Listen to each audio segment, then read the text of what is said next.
Primera Tesalonicenses capítulo 1 versículos 1 al 3. Pablo, Silvano o Silas y Timoteo a la iglesia de los tesalonicenses en Dios Padre y en el Señor Jesucristo. Gracia a vosotros y paz. Siempre damos gracias a Dios por todos vosotros, haciendo mención de vosotros en nuestras oraciones, teniendo presente sin cesar delante de nuestro Dios y Padre vuestra obra de fe, vuestro trabajo de amor y la firmeza de vuestra esperanza en nuestro Señor Jesucristo. Mis hermanos, ¿cuáles son las evidencias de que Dios está obrando en una iglesia? Déjenme plantear esta pregunta en una manera más específica, más concreta. ¿Cómo podemos evaluar si Dios está obrando en nuestra iglesia? En Iglesia Bíblica del Señor Jesucristo. Lamentablemente, muchas veces nos valemos de criterios inadecuados para responder esta pregunta. Por ejemplo, tenemos la tendencia a pensar que si una iglesia tiene una asistencia numerosa los domingos o tiene muchos ministerios y actividades disponibles para suplir las diversas necesidades de la membresía, Dios tiene que estar obrando en esa iglesia. Y aclaro, no es que haya nada de malo en que una iglesia crezca numéricamente. Ojalá que esta iglesia esté hasta rebosar. No es que haya nada de malo en el hecho de que una iglesia tenga muchos ministerios. Lo que estamos diciendo, mis hermanos, es que ninguna de esas cosas en sí mismas es una evidencia de la obra de Dios en una iglesia. De hecho, ni siquiera tener buena doctrina es una evidencia. A pesar de la enorme importancia que esto tiene. Mis hermanos, una iglesia puede mantener su ortodoxia y estar en un proceso de declive espiritual. Eso lo vemos claramente en la carta que el Señor Jesucristo le envió a la iglesia en Éfeso, en Apocalipsis capítulo 2. Era una iglesia celosa doctrinalmente hablando, pero habían abandonado su primer amor. Era una iglesia en declive. ¿Cómo podemos evaluar si Dios está obrando en una iglesia? Bueno, esa es la pregunta que queremos responder en esta mañana al continuar con nuestra serie expositiva en la primera carta de Pablo a los tesalonicenses. Como vimos el domingo pasado, al iniciar esta serie, el Señor había hecho una obra sorprendente en la ciudad de Tesalónica durante el segundo viaje misionero de Pablo. A pesar del corto tiempo que duró su ministerio allí, probablemente un mes, 2 meses, 3 meses, no sabemos. A pesar de la intensa persecución que se levantó contra ellos, muchos hombres y mujeres se convirtieron en la ciudad de Tesalónica. Y esta iglesia vino a ser un ejemplo, vino a ser un modelo a imitar para muchas otras iglesias en la región. Vean una vez más lo que dice el versículo 7, de manera que llegasteis a ser un ejemplo de todos los creyentes en Macedonia y Acaya, porque saliendo de vosotros la palabra del Señor ha resonado, no solo en Macedonia y Acaya, sino que también por todas partes vuestra fe se ha divulgado. ¿Qué era lo que hacía de esta iglesia un modelo a imitar? ¿Qué era lo que evidenciaba la obra de Dios en medio de ellos? Bueno, por lo menos 2 cosas. Y debo aclarar que pudiéramos decir muchas otras acerca de esta iglesia, pero yo creo que estas 2 son esenciales. ¿Cómo sabemos que Dios estaba obrando en la iglesia de los tesalonicenses? ¿O cómo sabemos que Dios está obrando en nuestra iglesia?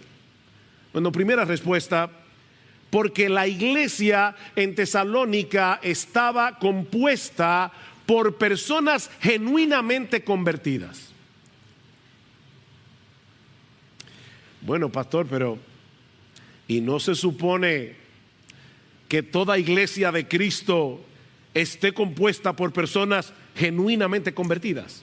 Bueno, sí es lo que se supone, pero lamentablemente no siempre es así. Mis hermanos, ¿saben por qué no nos parece tan extraordinario de manera que podamos decir, wow, Dios está obrando en esta iglesia? Porque la gente que asiste allí, los miembros de esa iglesia están convertidos. La razón por la que no vemos eso como algo tan extraordinario es, primero, porque tendemos a asumir que todo el que es miembro de una iglesia, sobre todo de una iglesia sana doctrinalmente, es un verdadero cristiano. Y en segundo lugar, porque no estamos tan apercibidos del milagro tan portentoso que es la conversión. Vean una vez más el versículo 1. Pablo, Silvano y Timoteo. Aquí está como Pablo describe esta iglesia. A la iglesia, no simplemente a un grupo de cristianos que se reúnen de vez en cuando en la ciudad de Tesalónica para estudiar la Biblia, para cantar himnos. No, esto era una iglesia, a la iglesia de los tesalonicenses en Dios Padre y en el Señor Jesucristo. La palabra iglesia es una palabra compuesta por dos términos en el original griego: ekkaleo, que significa los que han sido llamados fuera. Era una palabra muy común en los días de Pablo, tanto para los judíos como para la cultura grecorromana. Había una versión del Antiguo Testamento que fue traducida del hebreo al griego, donde la palabra eclesía era usada para referirse a la asamblea general del pueblo de Israel. De manera que Pablo está identificando la iglesia aquí como el pueblo de Dios del nuevo pacto. La iglesia es el Israel de Dios del nuevo pacto. Pero por otra parte, en la cultura greco-romana, la eclesía era la asamblea de ciudadanos que tenían derecho a voto y que se reunían para tratar los asuntos concernientes a la política de la ciudad. La eclesía era una asamblea debidamente convocada con un propósito. De manera que cuando Pablo hablaba de la eclesía en Tesalónica, estaba usando un término que era sumamente conocido, sumamente familiar, tanto para los judíos como para los griegos. Pero esta eclesía, esta asamblea en Tesalónica era muy peculiar, era única en el mundo, porque estaba compuesta de personas que habían sido convocados por Dios, llamados por Dios, y cuyas vidas estaban arraigadas, cimentadas en Dios.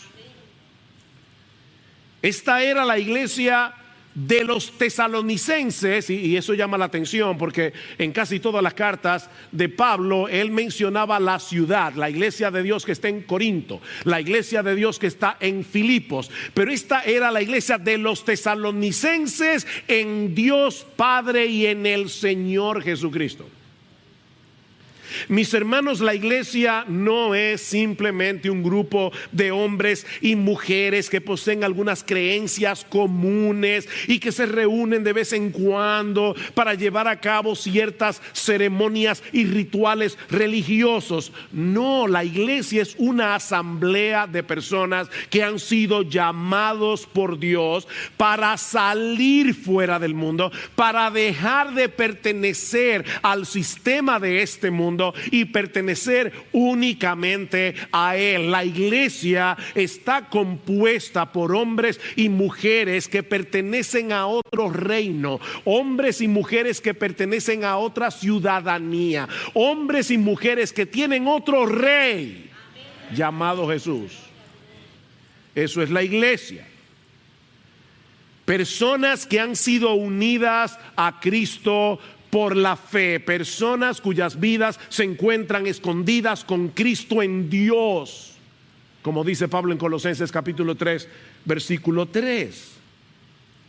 Pablo escribe esta carta con la confianza de que se estaba dirigiendo a una verdadera iglesia. Estos creyentes en Tesalónica se habían convertido de los ídolos a Dios para servir al Dios vivo y verdadero, como dice Pablo en el versículo 9. La mayoría de ellos provenía de un trasfondo pagano, pero habían abandonado sus ídolos para creer y confiar únicamente en Cristo como aquel que es uno con el Padre y que nos reconcilia con el Padre.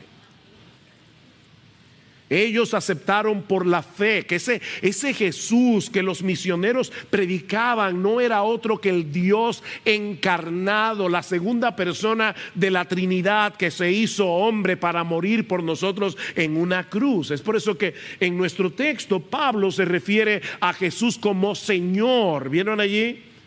La iglesia de los tesalonicenses en Dios Padre y en el Señor. Esta es la palabra griega que era equivalente a la palabra Adonai en el Antiguo Testamento. Adonai, Señor, amo, dueño, Dios. Estos creyentes en Tesalónica estaban arraigados, estaban cimentados en el Padre y en el Hijo. A la iglesia de los tesalonicenses en Dios Padre y el Señor Jesucristo. Yo sé que en vuestra Biblia dice en Dios Padre y en el Señor Jesucristo. No hay un en allí que está de más. Es un solo en Dios el Padre y el Señor Jesucristo. Los dos como una unidad. Miren, mis hermanos, en las dos cartas, y yo espero que ustedes hayan desayunado bien y dormido bien, pero en las dos cartas que Pablo escribió a los hermanos de Tesalónica, él insiste en esa unidad esencial que existe entre el Padre y el Hijo. Por ejemplo, en primera los Tesalonicenses capítulo 3 versículo 11, y ahora voy a citar la Reina Valera porque tiene una mejor traducción, una traducción más literal de este versículo. Pablo dice, escuchen esto: mas el Dios y Padre nuestro y nuestro Señor Jesucristo. ¿Cuántos sujetos hay ahí? Dos. Más el mismo Dios y Padre y nuestro Señor Jesucristo dirija en singular nuestro camino a vosotros. Dos sujetos seguidos por un verbo singular. ¿Es esto un error ortográfico? No, es una verdad teológica. Más adelante, en 2 Tesalonicenses capítulo 2 versículo 16, Pablo vuelve y hace lo mismo. Era intencional, solo que en esta ocasión invierte las personas. Y que nuestro Señor Jesucristo mismo y Dios nuestro Padre, que nos amó y nos dio consuelo eterno y buena esperanza, por gracia consuele, singular, vuestros corazones y os afirme, singular, en toda obra y palabra buena. Niños, jóvenes, jovencitos, esto es como escribir: yo espero que Juan y María te visite este fin de semana. Ahí hay un error ortográfico, porque Juan y María son dos personas. Debería decir: yo espero que Juan y María te visiten este fin de semana. Pero en estos casos era perfectamente apropiado lo que Pablo estaba escribiendo, porque el Padre y el Hijo son uno, dos personas divinas, pero un solo Dios. ¿Y saben por qué Pablo escribe así? Porque seguramente él no creía que los hermanos de la iglesia en Tesalónica iban a pensar: ay, Pablo cometió un error ortográfico.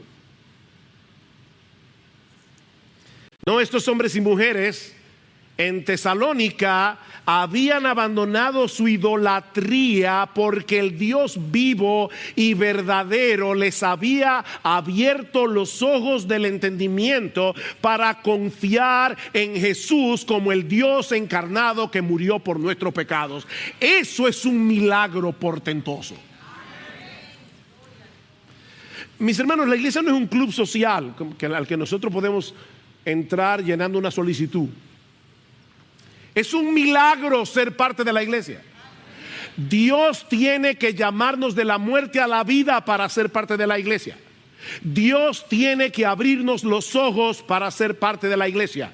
Dios tiene que regenerarnos para ser parte de la iglesia. Dios tiene que darnos nueva vida en Cristo para ser parte de la iglesia. Eso es un milagro. De hecho, escribiendo a los Efesios, Pablo les dice que él oraba por ellos. ¿Y qué pedía Pablo por los efesios? Mi oración es que los ojos de vuestro corazón sean iluminados para que sepáis cuál es la esperanza de su llamamiento, cuáles son las riquezas de la gloria de su herencia en los santos. Y ahora escuchen, y cuál es la extraordinaria grandeza de su poder para con nosotros los que creemos, conforme a la eficacia de la fuerza de su poder, el cual obró en Cristo cuando le resucitó de entre los muertos. ¿Ustedes están oyendo lo que Pablo está diciendo aquí? Pablo está diciendo creer no es un asunto natural. Hay personas que dicen, bueno, a la larga nosotros ejercemos fe todo el tiempo. Cuando tú te vas a operar y te ponen una anestesia y te duermen, tú estás confiando, tú estás depositando tu fe en el médico que te está operando. Bueno, eso es algo grande, pero no es sobrenatural. Para yo poder creer en Cristo, el poder que resucitó de los muertos a Jesús tuvo que resucitarme a mí y a ti. Es un milagro, es sorprendente ser parte de la iglesia. Y de paso no debemos perder de vista lo que esto revela con respecto a la obra de Dios en el escritor de esta carta. ¿Quién escribe esta carta? El apóstol Pablo. ¿Y quién era Pablo? Bueno, Pablo era un judío que perseguía a los cristianos porque él estaba completamente convencido de que Jesús era un impostor. Hasta que en el camino a Damasco, ese mismo Jesús le abrió los ojos a Pablo para que se diera cuenta que ese Jesús al que tanto aborrecía era Dios. ¿Recuerdan la conversación en Damasco o en el camino a Damasco? Saulo, Saulo, ¿por qué me persigues? Él dijo, ¿quién eres, Señor? ¿Quién eres, Adonai? ¿Quién eres, Curios? Porque yo estoy persiguiendo a estos cristianos por amor a ti, oh Dios. ¿Quién eres tú entonces? Y él responde, yo soy Jesús, a quien tú persigues. Dura cosa te es dar cosas contra el aguijón. Él, temblando y temeroso, dijo, Señor, Curios, Adonai, Señor mío y Dios mío, ¿qué tú quieres que yo haga? ¿Se dan cuenta? Por el poder del evangelio, Dios convierte a paganos y a perseguidores en cristianos. Y todo a eso por el puro afecto de su voluntad. De ahí las palabras de bendición que Pablo pronuncia sobre esta iglesia, la iglesia de los tesalonicenses, en Dios Padre y en el Señor Jesucristo. Gracia a vosotros y paz. La gracia es ese aspecto bondadoso del carácter de Dios que lo mueve a favorecer a personas que merecen todo lo contrario. Hay personas que dicen, la gracia es un favor inmerecido. No, eso es misericordia. La gracia es mucho más que eso. Si tú vas por la calle y te encuentras con un pordiosero y ese pordiosero te pide que tú lo ayudes y tú le das una moneda, eso es misericordia. Pero si ese individuo había entrado en tu casa la noche antes, se había robado muchas cosas de tu casa y para colmo de males le había hecho daño a tu esposa y al otro día tú lo favoreces, eso es gracia. No es simplemente un favor inmerecido, es un favor que tú le concedes a una persona que merece totalmente lo contrario. Eso es gracia. Dios nos salvó por su gracia, por medio de Cristo. Y es por esa misma gracia que Él continúa bendiciéndonos en Cristo todos los días de nuestras vidas. Y el resultado de esa gracia es paz. Gracia y paz, que no es ausencia de problemas, no es una vida cómoda, no es ausencia de dificultades, es el hecho de poder experimentar el shalom de Dios. Recuerden ustedes Números capítulo 6, la bendición sacerdotal: Jehová te bendiga y te guarde, Jehová haga resplandecer su rostro sobre ti y ponga en ti paz, que Dios ponga en ti shalom. Eso es la paz con Dios y la paz de Dios aún en medio de las dificultades. Dios nos reconcilió con Él al perdonar todos nuestros pecados, al aceptarnos en su familia, en la familia de la fe, de manera que ahora tú y yo podemos experimentar el bienestar de saber que el Dios del cielo ha dejado de ser nuestro juez para venir a ser nuestro Padre. El Dios del cielo. Justificados pues por la fe, tenemos paz para con Dios. Eso no depende de las circunstancias, eso depende de nuestro estatus por causa de Cristo. Disfrutamos de la paz de Dios por la gracia de Dios, porque en su infinita bondad Él ha querido hacernos partícipes del eterno bienestar de estar en comunión con Él y amparados en Él. Y son los beneficiarios de esa gracia los únicos que deben ser admitidos en la membresía de una iglesia local. Es por eso, mis hermanos, que nosotros, los pastores de esta iglesia, entrevistamos a toda persona que desea ser miembro de esta iglesia. Y es por eso que la presentamos. ¿Alguna vez tú has pensado que tú tienes una responsabilidad cada vez que nosotros presentamos a alguien aquí para ser miembro de la iglesia? Si tú conoces a esa persona y tú no puedes avalar la profesión de fe de esa persona, es tu deber acercarte a ella y decirle: yo quiero que tú hables con los pastores porque yo no estoy de acuerdo con que tú seas miembro de esta iglesia, por esto y por esto. Porque no son los pastores los que reciben nuevos miembros, es la iglesia. Eso es una responsabilidad de la iglesia. Por supuesto, mis hermanos, no existe ninguna metodología, no existe ningún sistema de depuración que nos garantice que ningún inconverso va a venir a formar parte de esta iglesia. En la iglesia primitiva, Pedro bautizó a Simón el mago. Y Pablo escogió a Demas como uno de sus colaboradores. Y Demas no era creyente. Uno se pregunta: ¿y cómo fue que Pablo no tuvo el discernimiento para darse cuenta de que Demas no era un verdadero cristiano? ¿O por qué el Espíritu Santo, que le reveló tantas cosas a Pablo, no le reveló que Demas era falso?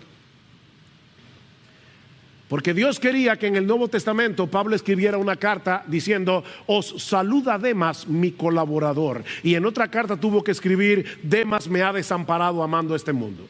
Dios quería que eso quedara registrado en las Escrituras para que tú y yo entendamos que no hay garantía de que un inconverso no venga a formar parte de la iglesia. Por más cuidadosos que seamos, pero no por eso debemos dejar de ser cuidadosos.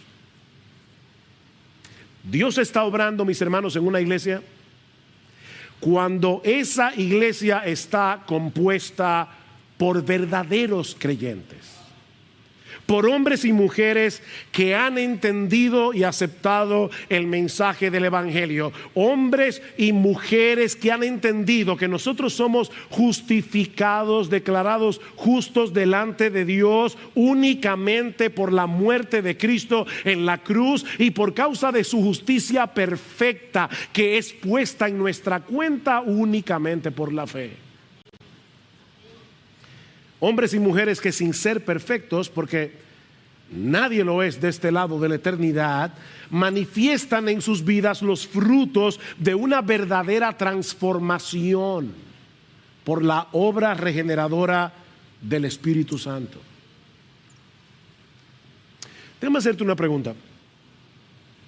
¿Tú eres un verdadero creyente?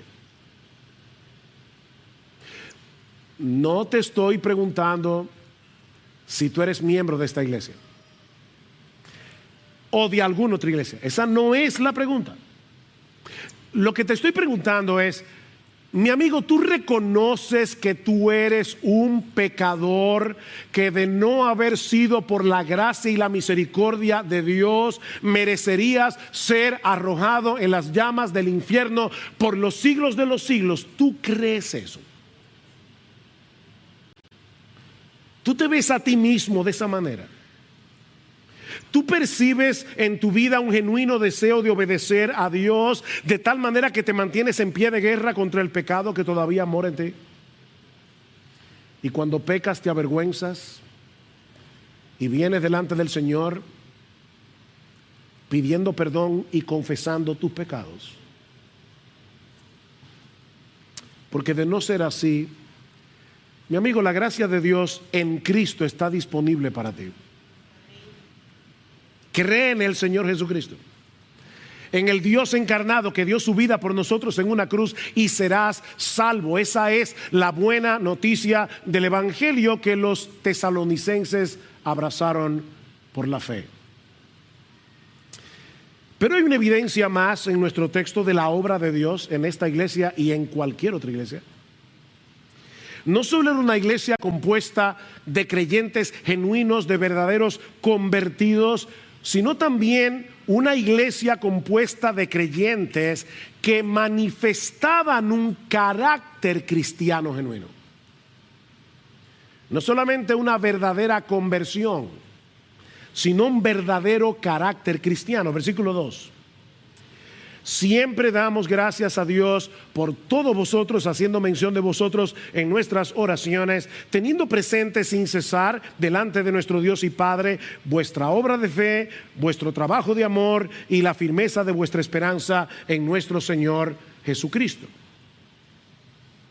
Pablo estaba consciente de que así como Dios formó esta iglesia, Dios trajo a la existencia esta iglesia, como vimos el domingo pasado. La madurez de esta iglesia, su fuente estaba en Dios. Y por eso daba gracias no a los tesalonicenses. Él le daba gracias a Dios por el carácter que percibía en ellos. Pablo y su equipo misionero amaban a estos hermanos y por eso los recordaban constantemente en oración.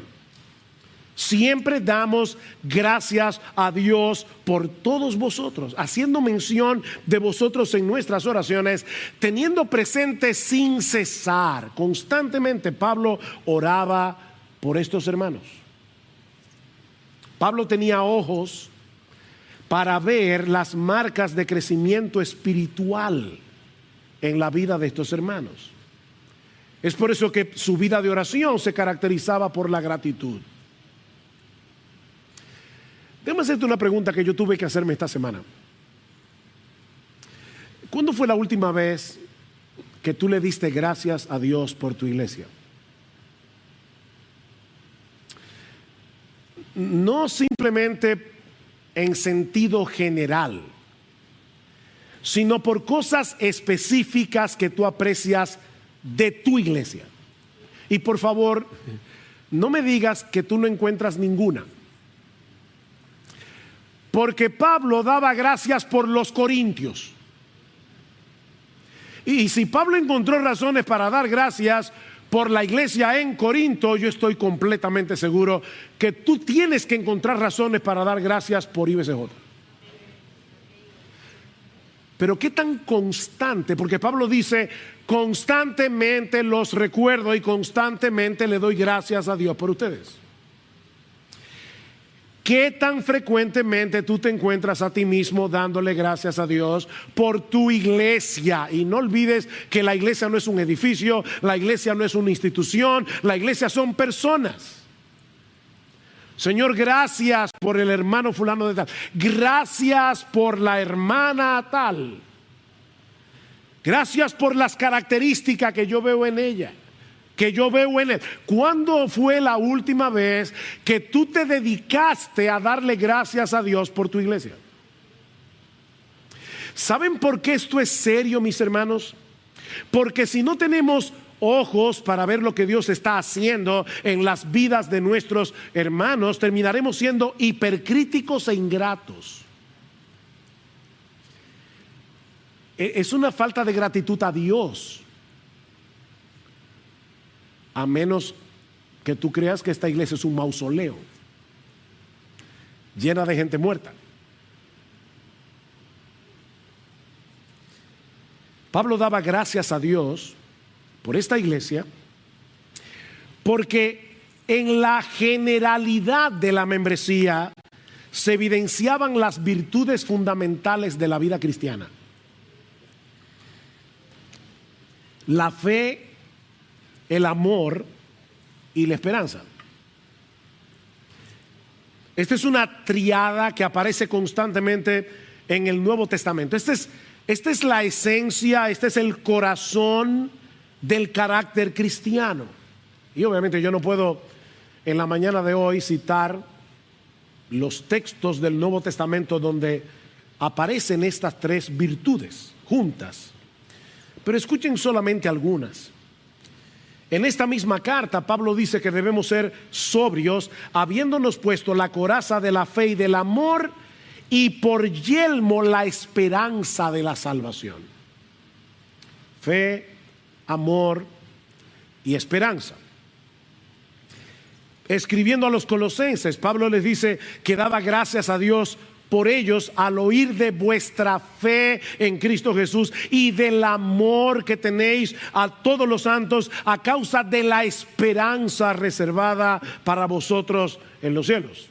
Fe, amor, esperanza. Pero quizás el texto más conocido es 1 Corintios 13:13. Pablo dice, y ahora permanecen la fe, la esperanza y el amor, estos tres, pero el mayor de ellos es el amor.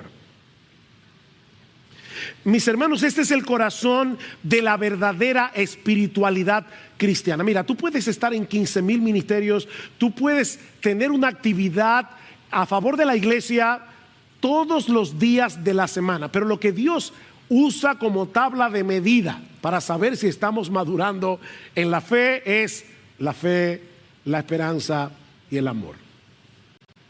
La fe, la esperanza y el amor. Estas son las virtudes que energizan la vida del creyente para que puedan producir frutos.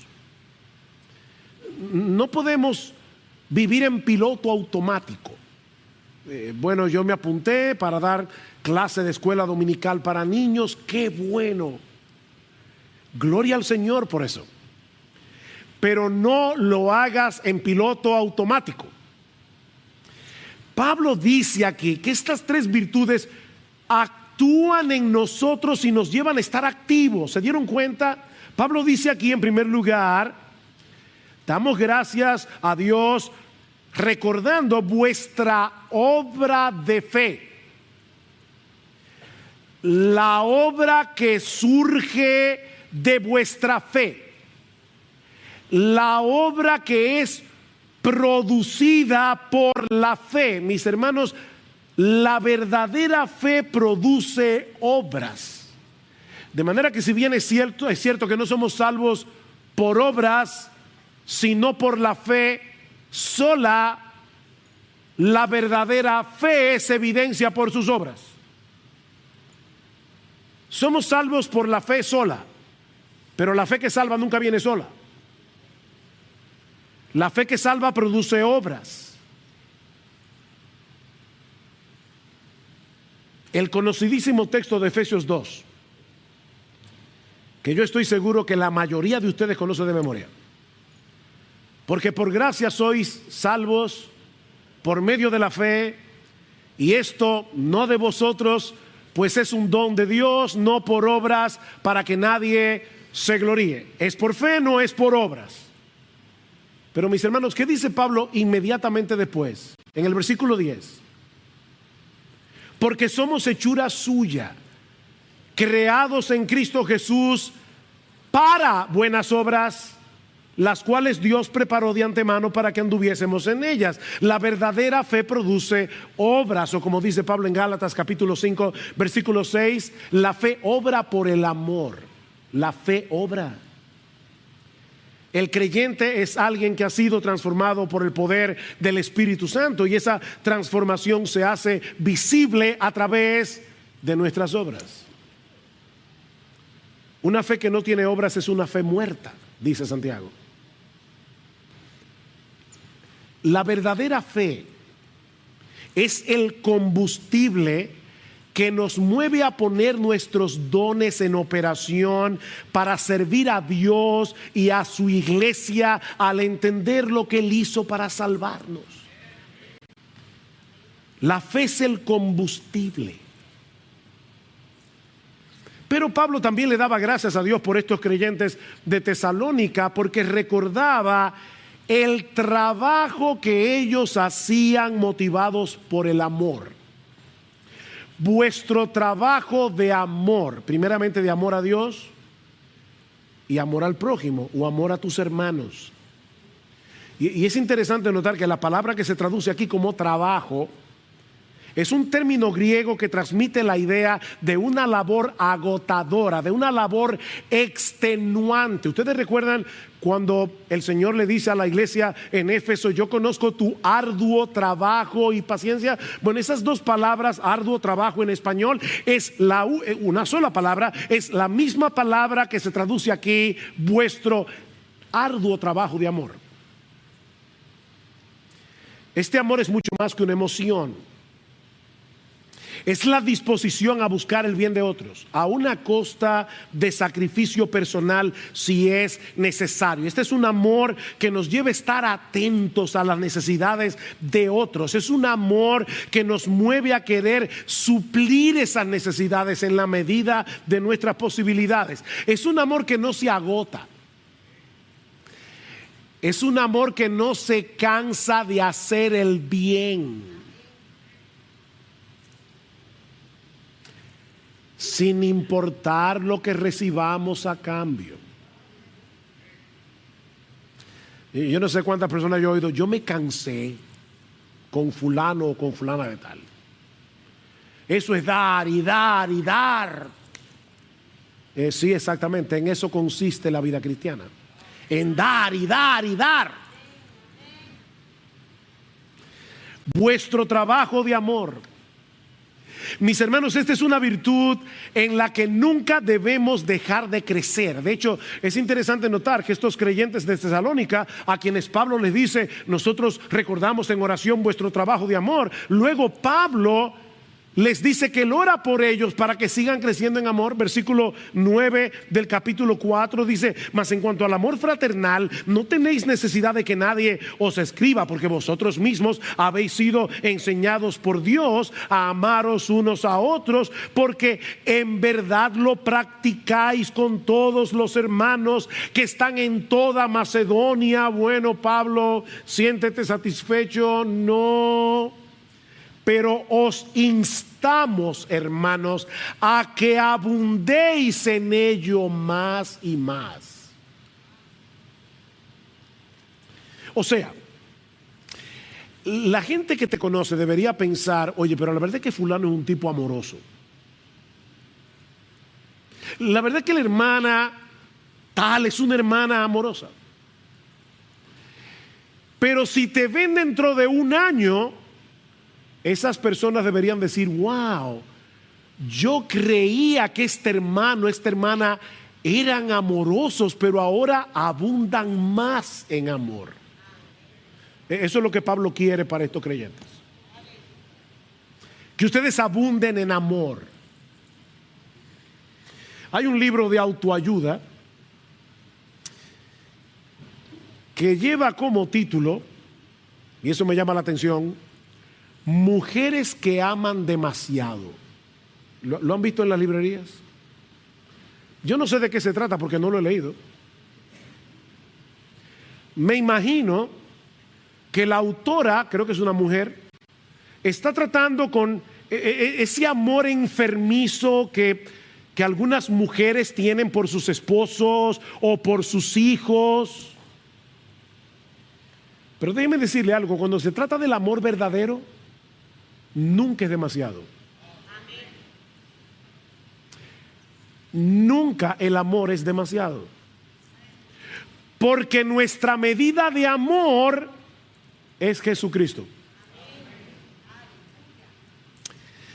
En esto consiste el amor, no en que nosotros hayamos amado a Dios, primera de Juan 4, sino en que Él nos amó a nosotros, envió a su Hijo en propiciación por nuestros pecados, es decir, para recibir la ira de Dios que tú y yo merecíamos por nuestros pecados. Amados, si Dios nos ha amado así, habiendo derramado toda su ira en la persona de su Hijo, para aceptarte a ti como hijo, debemos también nosotros amarnos unos a otros. ¿Cuándo es demasiado? Pablo dice a los hermanos de Éfeso que nosotros debemos ser imitadores de Dios como hijos amados. ¿Y cómo hacemos eso? Y andad en amor como también Cristo nos amó y se entregó a sí mismo por nosotros. ¿Cuándo es demasiado? Bueno, cuando tú des literalmente tu vida por otra persona. Mira qué sencillo, mientras tú no llegues ahí, no es demasiado. Porque eso fue lo que Jesús hizo por nosotros. Y ahora yo te pregunto, mi hermano, mi hermana, ¿es ese amor evidente en tu vida? No te estoy preguntando si los hermanos de la iglesia te están amando así. Qué bueno que se está predicando de eso. Porque yo sí que he sufrido la falta de amor. No, espérate. Por favor, sácate eso de la cabeza. La pregunta no es si los hermanos de esta iglesia te están amando así. Esa no es la pregunta. La pregunta es, ¿tú percibes esa clase de amor en tu vida hacia otras personas?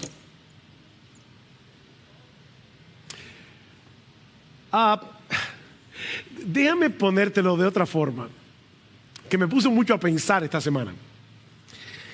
Si todos los miembros de nuestra iglesia fueran como tú, Pablo habría podido expresar por nosotros la misma gratitud que manifestó por los creyentes de Tesalónica. Escucha la pregunta: si todos los miembros de esta iglesia fueran como tú o como yo tuve que plantearme esta pregunta. Pablo le daría gracias a Dios por Iglesia Bíblica del Señor Jesucristo por vuestro trabajo de amor.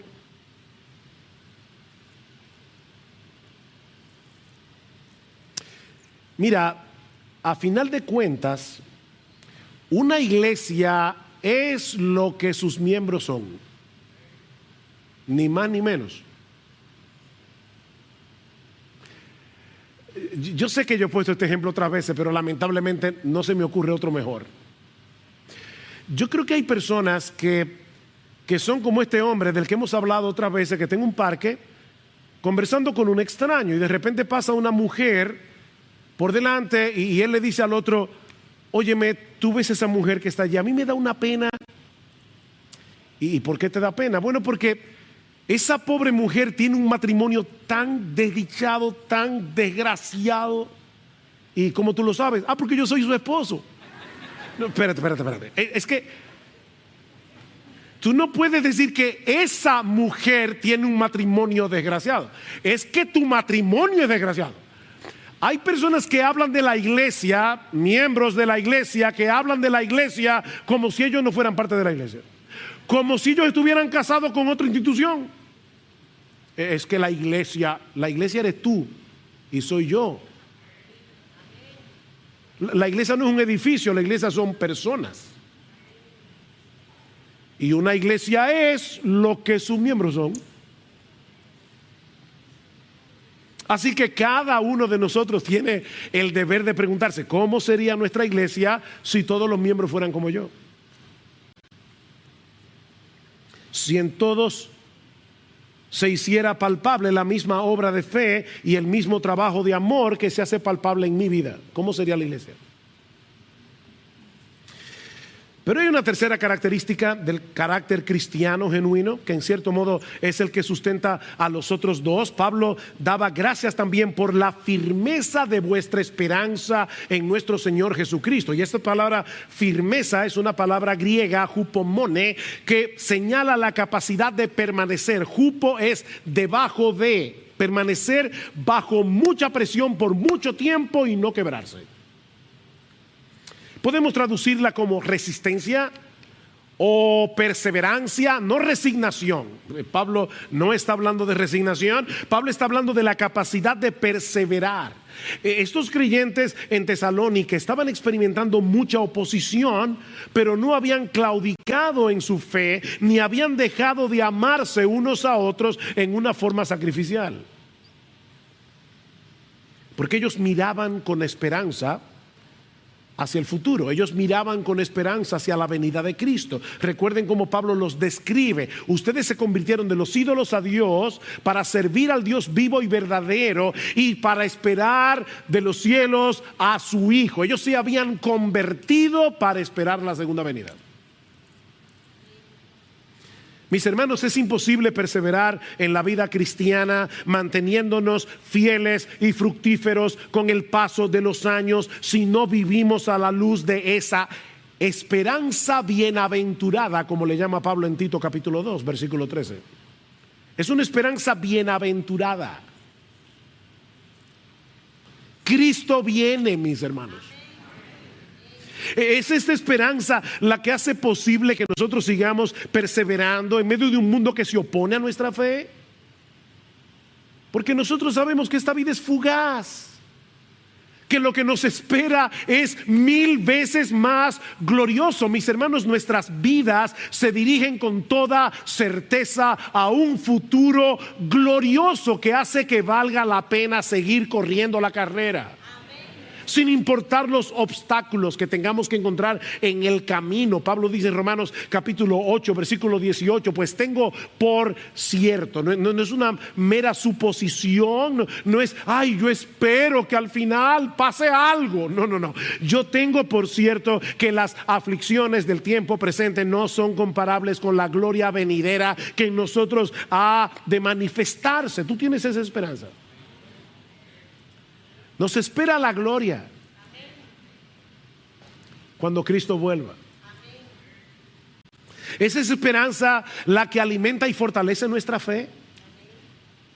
¿Es esa esperanza la que energiza nuestro amor? Pablo dice a los colosenses, damos gracias a Dios por el amor que tenéis a todos los santos a causa de la esperanza. ¿Saben lo que hace la falta de esperanza? Nos vuelve egoístas. Cuando yo no estoy mirando lo que me espera en el futuro, oye como yo pienso, esa es la psicología de la desesperanza. Si yo no cuido de mí, nadie lo hará. Pero cuando yo sé que a mí me espera la gloria, cuando Cristo regrese en gloria, yo puedo dedicarme tranquilamente a servir a otros porque mi esperanza está en el futuro. El amor que es producido por la esperanza. Mis hermanos, no se puede vivir la vida cristiana en piloto automático.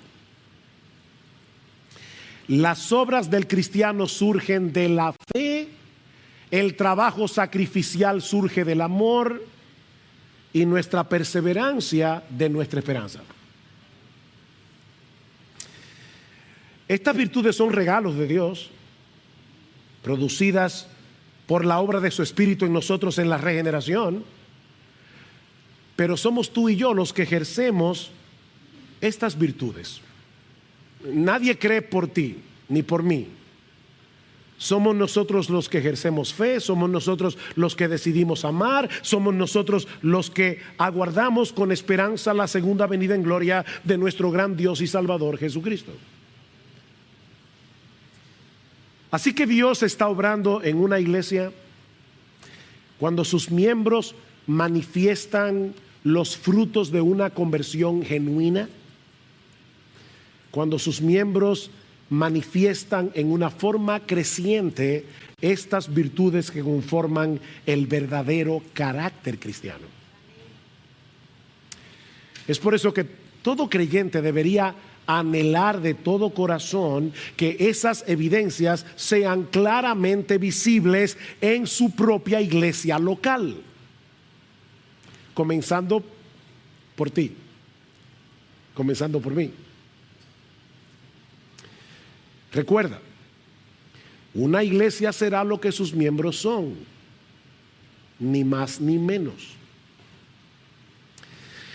Pero no quisiera terminar sin traer a colación que la vida cristiana práctica de la que hemos estado hablando hoy es una responsabilidad dependiente, como dice Jerry Bridges. Una responsabilidad dependiente.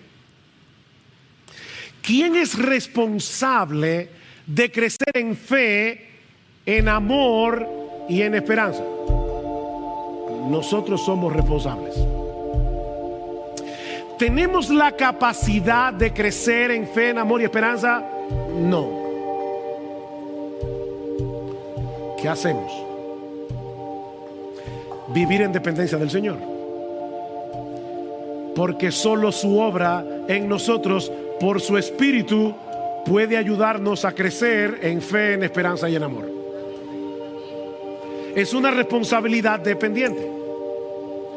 Nosotros no podemos crecer en estas virtudes en nuestras propias fuerzas, no podemos. Así que mi hermano, mi hermana, primero que todo, ampárate en el poder del Evangelio y en el perdón del Evangelio para suplir aquellas áreas de tu vida en las que tú percibes deficiencia. Y si tú eres como yo estoy seguro que tú no puedes haber escuchado todo lo que hemos dicho hoy y que tú no te hayas sentido deficiente. No, somos deficientes. Somos deficientes. Pero por eso debemos ampararnos en el poder del Evangelio, en el perdón del Evangelio. Si confesamos nuestros pecados, Él es fiel y justo para perdonar nuestros pecados y limpiarnos de toda maldad. No te quedes allí postrado llorando todo lo que tú pudiste haber sido y no eres. No, mi hermano. En dependencia del Espíritu de Dios, sigue corriendo la carrera, porque esa gracia que nos salvó continúa disponible para nosotros, para que podamos seguir creciendo en fe, en amor y en esperanza. Y si tú estás aquí sin Cristo en esta mañana, mi amigo, yo te ruego que no te vayas de aquí. No te vayas de este lugar sin acogerte a esa gracia de Dios en Cristo para el perdón de tus pecados. Tú no tienes que hacer mil cosas, no tienes que hacer mil cosas para arreglar tus cuentas con Dios. Ya Cristo hizo todo lo que era necesario hacer. ¿Sabes para qué? Para que todo aquel que en Él cree no se pierda, mas tenga vida eterna. Ya Cristo lo hizo. Oh, que el Señor bendiga su palabra en esta mañana, trayendo salvación y edificación en medio